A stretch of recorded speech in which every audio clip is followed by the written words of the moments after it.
Welcome to the Get Sculpted podcast. We're your hosts, Tiana, Jordana, and Marilyn. This podcast is all about cutting through the noise and giving you the real deal on fat loss, muscle building, and what it really takes to build your 2.0 sculpted self, inside and out. Our motto is to work smarter, not harder.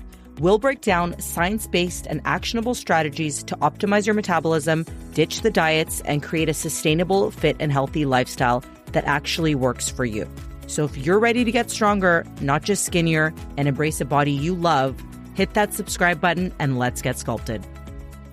Hello and welcome back to the pod. Today we're going to be talking about one of my personal favorite topics, which is the daily habits of highly successful people. And we're going to share with you how you can set yourself up for success in fitness and in health and really in life.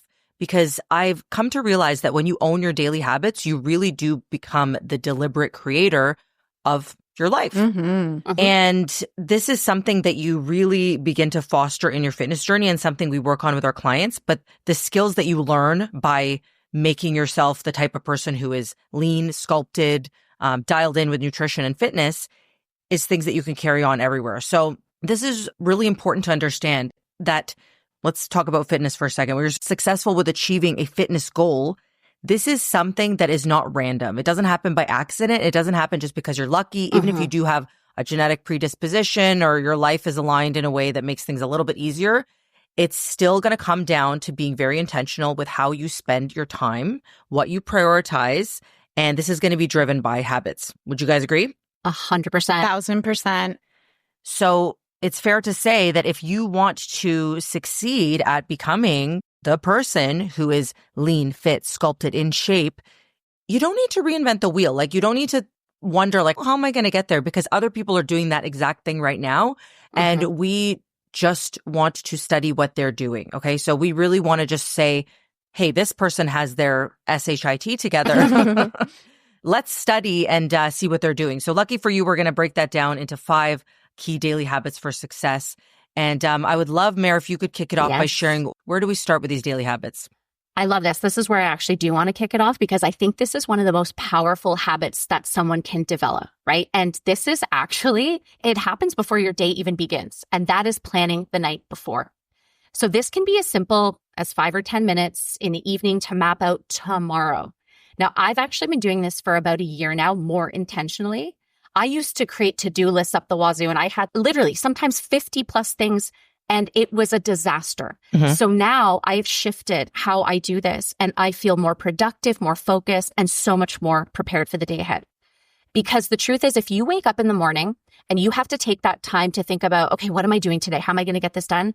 You are already behind, right? And this can lead to you feeling completely scattered and overwhelmed because you're trying to play catch up. Right? You're trying to figure out, like, okay, what do I need to do? Where do I need to focus my energy? When you take time the night before to get really clear on your most important tasks and priorities, you wake up feeling so focused. You feel ready to go.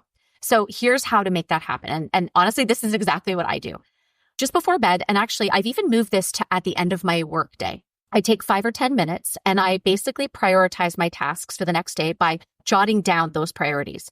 The key here, though, is keeping it simple. Like I said, don't put 50 things on your list. Big rocks. Yes, exactly. What are the 1 to 3 big rocks, the most important things that you actually need to get done for tomorrow? So I write those down. And a little bonus that I started doing, like once I got into a cadence of this, I actually started to reflect on the day that I had because I had now been doing this a little bit. And I was like, okay, what went well? What didn't I get done? And that helped me identify what, if anything, I needed to roll over to the next day. So it helped me adjust. So once you have those big rocks nailed down, the next thing you want to do is create smaller tasks within that you are able to tackle, right? So that's where the to-do list comes from. But you've got to make it realistic and manageable. If you tell yourself you're going to do everything, you're going to feel discouraged and you're going to get nothing done. It's just going to feel way too daunting. So from there, I look at my calendar or my planner, whatever you use, whether it's your phone or if you're old-fashioned like me and use a paper agenda, but I check my time blocks and I see where do I have time now to slot things in. And this allows me to adjust my day before it's in progress. Like I take into account meetings, appointments, lessons, anything that has to happen. And I outline my schedule. I do this for work. I do this for my workouts. I do this for meal prep. I do this for meal timing now. I've actually gotten that clear on like, where am I eating in the day? I love that. Like I hear a lot of women say, I didn't have time to eat. I forgot to eat. I got so busy. That means you didn't make time. And I like what you're saying. It's your personal tasks that you're putting in there too, not just work. You have to. Yeah. This is how things get done. And I actually even take it a step further. I pre-log my meals. Like we can get into that on another episode. Oh, I do that too. Yeah. If I'm, tracking my macros or even if I'm following like a actual plan, I have to pre-log it because otherwise it's chaos for me. So this allows me to stay totally aligned with my goals and everything that I want to accomplish. Can I put in a practical example of what this looks like? Yes. Because I lived and died by this, habit when I was especially in the corporate world. And just for context, I was in the corporate world for over 15 years. I was at the senior management level, managing a lot of people, big teams, lots of responsibility. I had a toddler at the time. And we were just living a very busy, go, go, go life. So if I wasn't organized and took care of the responsibilities that I had for myself, nobody else was going to do it for me. And that always had to start the night before. And so for me in my home, I would literally pack my lunch up and put it in the lunch bag and put it back into the fridge. So all I had to do was grab the lunch bag. Back in those days, I was going to the gym to work out and I actually got ready at the gym and then went to work from the gym. So when I left the house, I was done. Right. So the clothes were laid out the night before. My gym bag was packed with my office clothes, my makeup, my hair products, whatever I needed was in that bag for the rest of my day. My office bag was at the front door with my laptop and, my work phone and all the things that I needed. And I would step back and just set the intention of what the next day is going to look like. So to your point, Mare, you have to look at the next day. Absolutely. To set yourself up for success that evening and take that 20 or 30 minutes because that's all it really takes. Yes. To really just lay out the clothes, put some thought into what you want to wear the next day, put it where it needs to be so that you can wake up and get into autopilot and just brush those teeth, wash the face, put the gym clothes on, and walk out the door with all the things you need for your day. And that's how I did it for more than 10 years. I love that you said that. And you'll never regret being prepared. Never. Like anyone who's thinking this isn't necessary, you will never regret being over-prepared. Your future self will thank you, always. I still pull out my clothes the night before. Me too. And I work from home all day. That's important. It's just habit now. Well, I will highlight too that if any of you folks here have ADHD, I don't. I know none of us do, but my husband does. So I've come to understand so much about it. And I've come to have so much empathy for my clients too. You got to live and die by your system. So everything you're saying here, like double down as much as I know ADHD, you'll fight routines. This is really, really going to help you establish those habits. Absolutely. And I'm so glad you brought that up, Jor, too, because it really helps eliminate decision fatigue the next day. 1,000%. You're, making how many decisions? There's a stat, right? Like how many decisions and thoughts in a day. Workday starts. Too many. Exactly. So main takeaway is to set yourself up for success. Do it before your head even hits the pillow the night before. That way you're waking up feeling in control and less likely to be playing catch up. Okay, this is a good segue because we're going to talk about the mornings. And before any of you guys listening are thinking, I'm not a morning person, I'm just going to squash that right here because I truly believe that that's such a self-limiting belief. Like you don't need to wake up at 5 a.m. and be chippy cheery and like talking to everyone and saying good morning, giving high fives to your family. Like don't talk to me in the morning. I wake up early, but that's a whole other story. But the thing is, anyone can really establish a routine. That's really what I want you to take away. Of course. I'm not going to preach to you like you're going to wake up at 5 a.m. and have like a 10-step routine. If you want to wake up at that time, I think that's great. But here's the one thing that I want to lead with is that I really do strongly recommend waking up before your household does, especially if you're a parent. And here's my case for that. If you are waking up when your kids wake up, and I get it, I'm going to address all y'all who are thinking, oh, my kids wake up at 5 a.m. Okay, listen. If you are waking up and your kids wake you up, you know that they're your boss as soon as they wake up.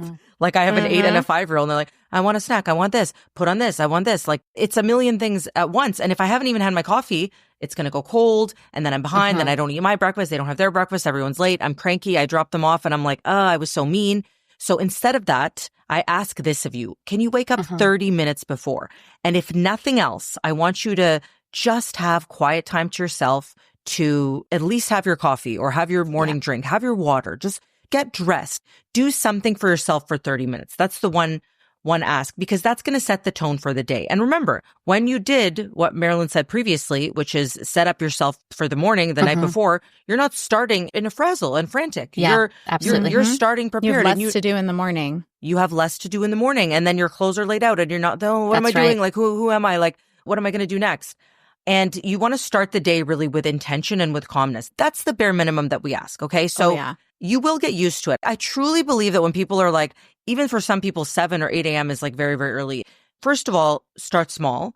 Second of all, when you are owning your evenings and you're going to bed at a reasonable hour and you're really doing everything you can, I think that a lot of people don't sleep well. It's a whole podcast for another day because they haven't really optimized their like schedule and really like taken initiative to like set up their sleep environment. So when you're doing all that, wake up in the morning, it's so bad. Sleeping 10 to 6 isn't so bad. But again, that's up to you. I will share that if you are trying to establish a new routine, and for a lot of people, this is working out. If it's in your life and it's not going anywhere, I think there's more flexibility. But I actually do recommend, and I can get all of your takes on this, but I do recommend considering front loading if you're struggling with this. And here's why. Yeah. Because what gets done first thing in the morning, this is when your quote unquote motivation, which I hate that word, but your drive, your purpose, your clarity, your ability to get SHIT done is the highest. So you want to really like rein that in. And why not do it in the morning? Like lay out your clothes the night before. I actually heard a study recently that said the biggest predictor of whether or not someone's going to work out is if they lay out their clothes the night before. Interesting. I believe that though. Yeah. I really, truly believe that. I've lived it. You've lived it. You've lived it. If it's the simplest thing, it's like, oh, my thing's not ready. I'm not ready. Well, it eliminates the excuse. Like it eliminates the barrier because that's the thing. The day gets away from you. Things get busy. We know that. Things come up. Even best laid plans get totally derailed. But if you do that, you are setting yourself up for a situation where you're ahead of the game. You're ahead of the obstacle, the barrier that might come up. And something with waking up early that I used to do, another little Jordana trick. When I went to sleep, literally, I would close my eyes that night and I would set the intention, I'm going to wake up with my alarm. Like, I'm going to wake up when the alarm goes off. I'm not going to hit snooze. There will be no snooze for you. It's get up. I love that. And you can do it. Like, you can do it. You're going to have a strong start to the day. And I would just tell myself that. And it would be one of the last thoughts I would think. I love that. Before like dozing off. And then when the alarm would go off, that would just be like almost where I left off. And that would be the intention for the day. That's and I would powerful. just do it. And for me, it really worked. I don't know if there's any science behind that. It just anecdotally, it worked for me setting whatever the last thought I was thinking was a positive one for the next day. It seemed to just like do the trick to get up, get going, and set a positive path. I love that. I love that too. And I think that really comes back to like, you want to start your day with stacking wins. You have to have like mental buy-in to want to do the thing. And like you're saying, I always tell myself like, I don't want to be the type of person that hits snooze. I want to be the person that gets after it. Again, I'm not saying you have to wake up at 5 a.m., even if you're waking up a little bit earlier. But again, coming back to the working out, if you're really struggling to get it going, know this, it's going to be hard before it's easy. I get it. Like if you're used to waking up at 10 in the morning and just starting your day very slowly, you're like, oh my God, 7 a.m. I think I'm going to die. Like I've never been this tired. But eventually you're like, hey, this groove ain't so bad. And then you're done and you're stacking more wins. And you're like, man, look at me go 4 times a week. Everyone else is sleeping. I'm having coffee, making breakfast. I'm done my workout. Like I look amazing. I feel amazing. So really think of that when you're going through that initial hard adjustment period, because it is hard before it gets easy, but you can do it. I don't care who you are. You can do it. And that's what we want you to know. So absolutely. Actually, I'd love your guys' take on that. Like, do you find that's effective front loading workouts for your clients? 100%. 1,000%. I used to work out in the afternoon when I was, teenager, university student kind of life stage. And then as soon as I started working, even when I lived by myself and heading into the office, I would like get up early and go and work out because after the workday, you're tired. Like you might not be physically tired, but you're mentally tired. So all of the rationale to say, I'll do it later, I'll do it tomorrow, it's so much easier to slip in. And I just felt so good after working out that I would go into the office and just have this different air of confidence and like accomplishment. And I did something for me already today. Now I'm ready to give to other people. And that was such a great reframe in that period of my life. Then you can come home and get in your Snuggie and not worry about your work. Exactly. And you're done for the day. You're done for the day. You can do whatever you want after. It's true. George, you bring up a really good point, though. What you touched on there about, when you head into work already feeling accomplished, that's probably one of the biggest takeaways I hear from clients who make this shift. I have heard time and time again that they have said, I show up differently at work. I'm so happy I did that for myself. I feel so accomplished and confident are two words that come up repeatedly. And it changes your productivity. It changes your approach to everything. So I love that you brought that up. Yep. I always say to Scarlett, like when Scar was super, super little, maybe 3 or 4, and you start to get that pushback from your kid. And you're like, I don't want to do that. Well, we are like that. We're all 6 inside, really. Yes, we are. And so our 6-year-olds are going to be like, I don't want to do that. And so the thing I always used to say is do what you have to do so you can do what you want to do. And that's a good one. That's when it kind of shifts the mindset of saying, okay, I'm going to get the stuff I have to get done first because then it's out of the way. If you're in the place where a workout is an I have to, quote unquote, and it's not an I get to yet, this is a great reframe for you to start thinking about, I'll do what I have to do first so I can do what I want to do after. And that's awesome. To me, that's how I think about time blocking, if we're okay to move into that like little segment. Yeah, absolutely. I love time blocking. This is my jam. Managing time, I like to look at my calendar like it is a puzzle.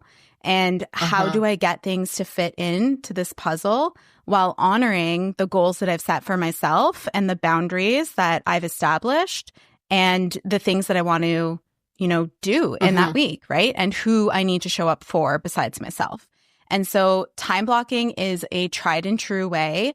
A lot of people will say, time blocking doesn't work for me, but I bet you have not done it this way. So what I love to recommend to my clients, I have a lot of them practicing this now, is on Thursdays or Fridays is the day you want to be planning. So there is, a end of day review for sure and a mini plan for the next day that you may have covered.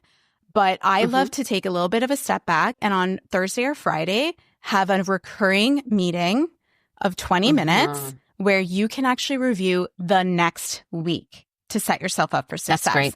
And the reason why I like Thursday or Fridays and not Sunday, you're already behind. You are behind.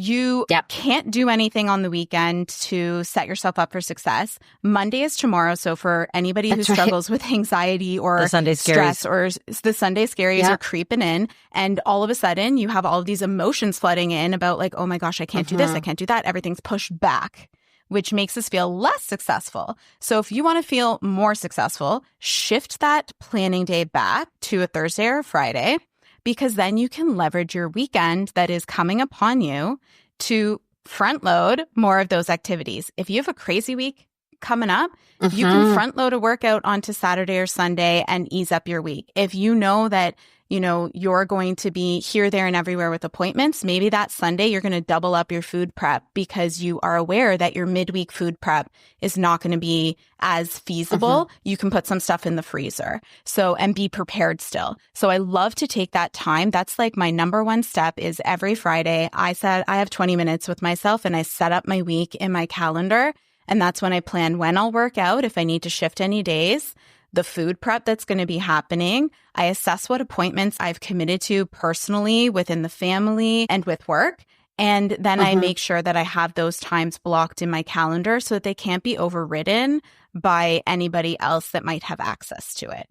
So for me, that's been a game changer in terms of really empowering myself with my own time management skills and taking control of that. A lot of us, and I was definitely guilty of this before leaving the corporate world, is giving up my life and all of my available time to everyone else and to work in particular. And that's where we start to lose ourselves. And reclaiming that time.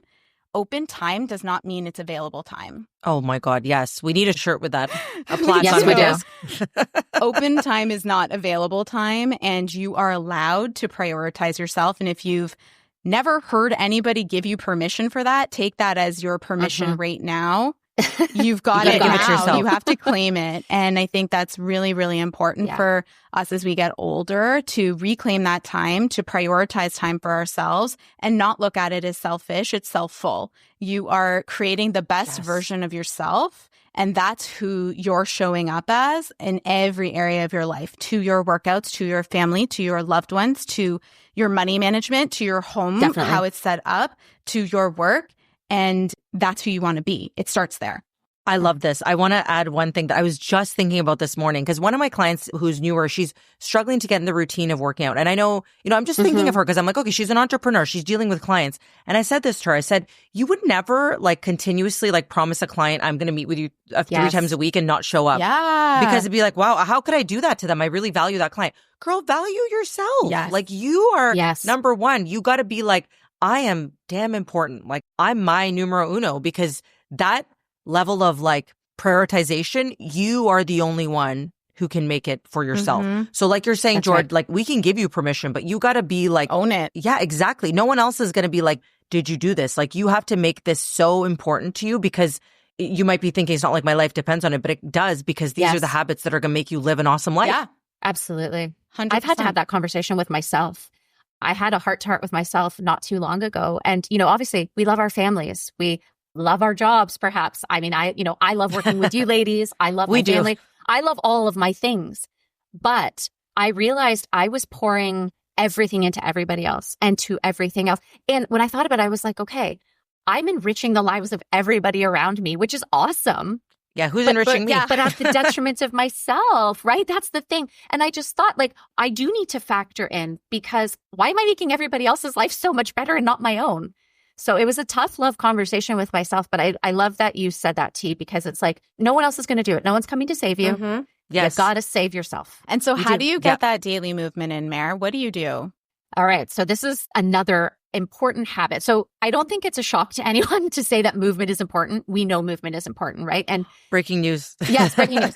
And if you've been tuning into this podcast, or you know anything about us, you know that we are all about resistance training and the importance of building muscle. So we got that check.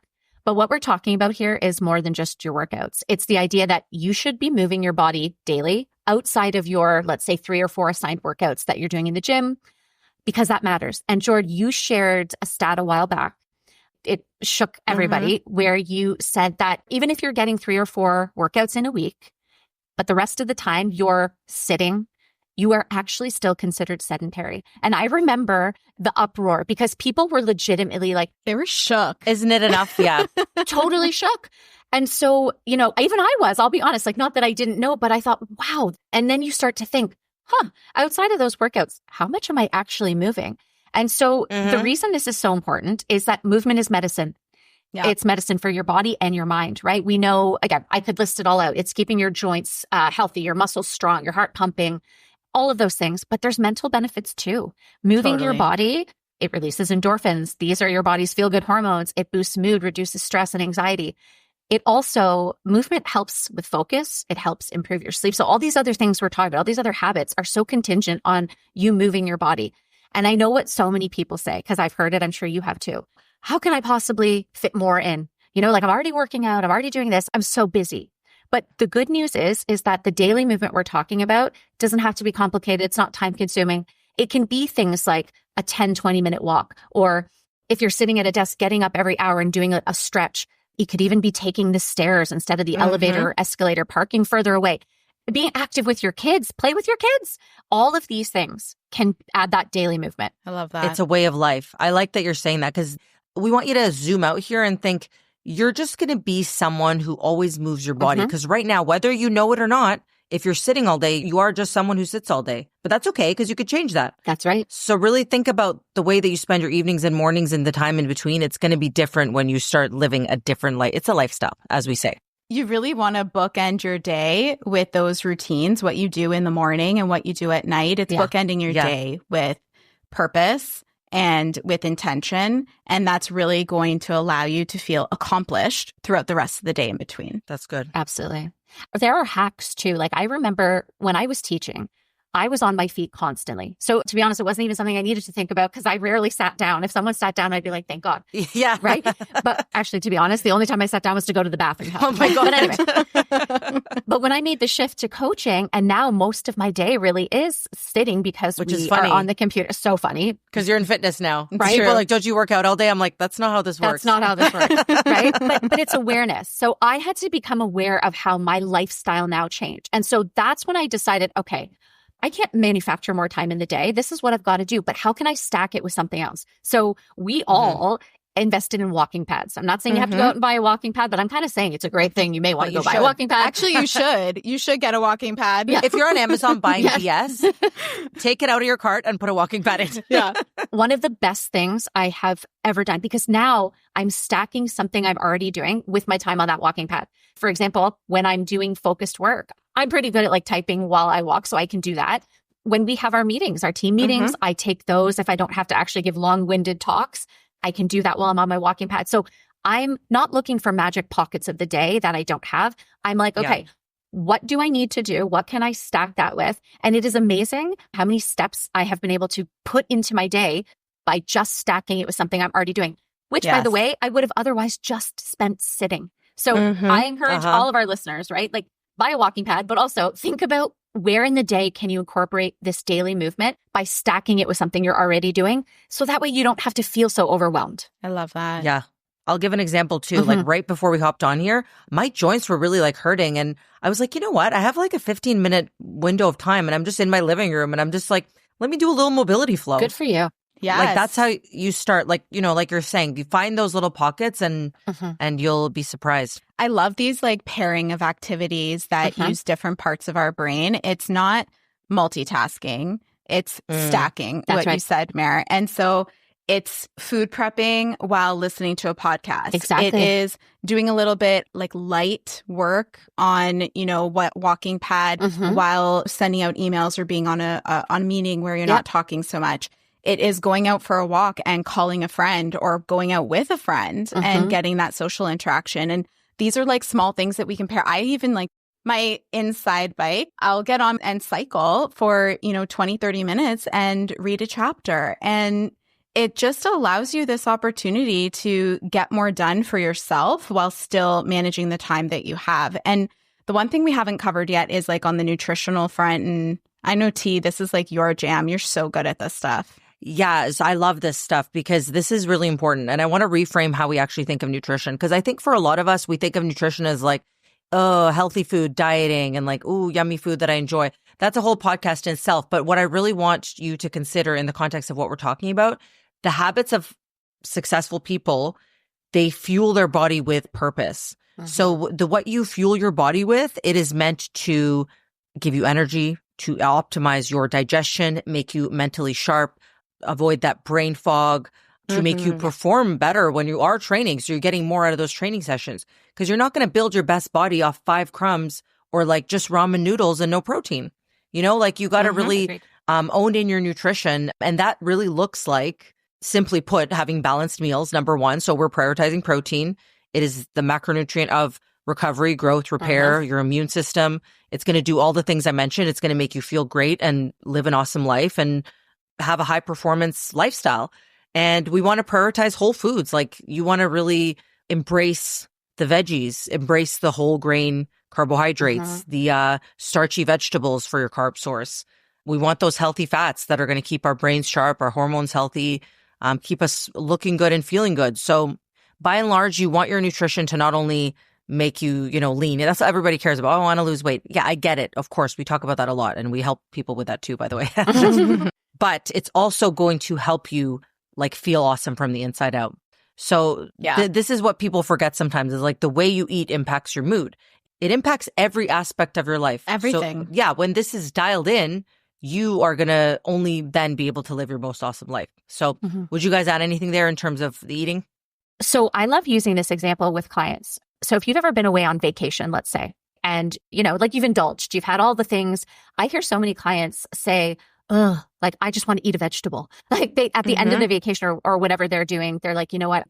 Yeah, I enjoyed myself. I did not like how I felt. So that just to your point about how it makes you feel. And I think also once you create this 2.0 life and you're living and breathing this every day, you become more aware of how your body actually feels when you're fueling it and when you're not. I think the problem a lot of people run into is because of this autopilot, they get into this kind of mindlessness. Again, all of this comes back to awareness. Like everything we're talking about comes back to creating awareness and then making the change.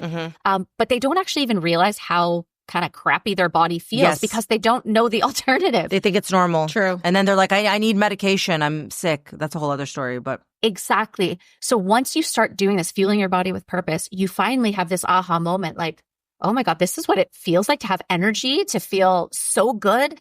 And you want more of it. I know I crave it. I know I crave that more than I crave, honestly, like chocolate or a donut. I crave feeling friggin' good and energetic and just on my game. That's what I crave. And you realize a lot of people depend on you and you depend on yourself. So you owe it to everyone in your life and yourself to be fueling yourself. Like, girl, you are a Lamborghini. You're a Ferrari. Don't be putting cheap gas in the car and expecting it to run the way it's supposed to.